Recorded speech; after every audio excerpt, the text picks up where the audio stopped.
வணக்கம். சின்ன சின்ன வெளிச்சத்தை தொடர்ந்து பார்க்கிற அத்தனை நேயர்களுக்கும் நிலையத்தின் சார்பிலும் என் சார்பிலும் கிறிஸ்மஸ் வாழ்த்துக்களையும் தோத்திரங்களையும் தெரிவித்துக் கொள்கிறேன். இந்த நாளில் சின்ன சின்ன வெளிச்சங்களில் இன்னொரு புதிய சிந்தனையை தெரிந்து கொள்வோம்.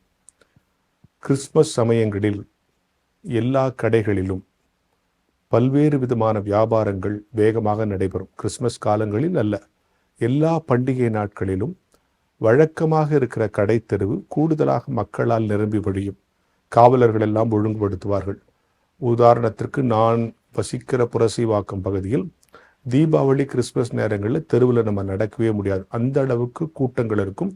எல்லா மக்களும் பல்வேறு கடைகளில் வந்து பொருட்களை வாங்குவார்கள்.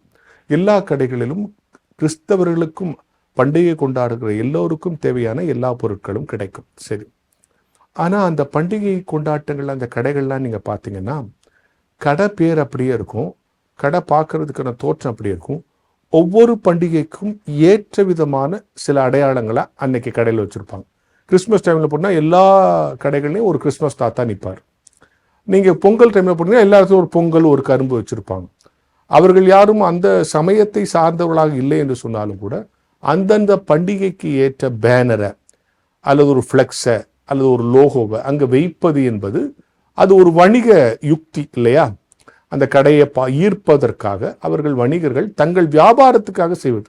அவங்க உண்மையிலேயே அந்த அந்த சித்தாந்தங்களை தத்துவங்களை ஒப்புக்கொண்டவர்கள் அல்ல. இந்த பண்டிகையில இப்படிப்பட்டவர்கள் அவர்களை கவர வேண்டும் என்று சொன்னால் இந்த அடையாளங்கள் இருக்கும்.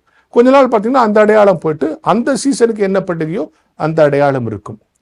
நம்முடைய வீடுகளிலும் கிறிஸ்மஸ் காலங்களிலே நம்ம தெருவில் யாராவது இந்த ஏழைகள் வந்தாங்கன்னா கரெக்டாக நம்ம வீட்டு அடையாளம் கண்டுபிடிச்சிருவாங்க. ஏன்னா ஒரு ஸ்டார் தொங்கும், ஒரு ட்ரீ இருக்கும், ஒரு குடில் செட் பண்ணியிருப்போம்.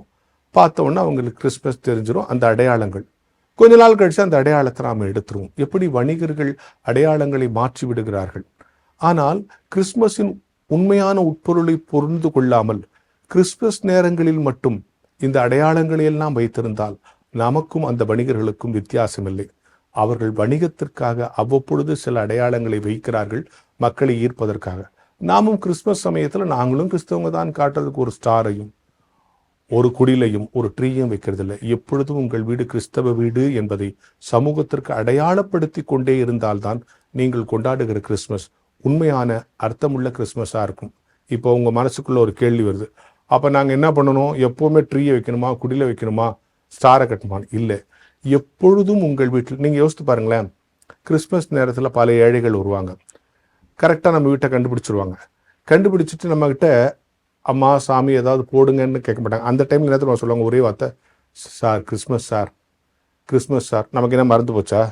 கிறிஸ்மஸ் அப்படின்னா என்னென்னா, கிறிஸ்மஸ்னா நீ கொடுப்ப, கிறிஸ்மஸ் அன்னைக்காவது நீ கொடு. அப்போ கிறிஸ்மஸ்னா கொடுக்கறது தான். இன்டெரக்டாக அவன் என்ன சொல்ல வரானா, சார் கிறிஸ்மஸ் சார் அப்படின்னு சொன்னால் கிறிஸ்மஸ் இன்னைக்கு கொடுக்கணும் இல்லை, இன்னைக்கு கொடுன்னு.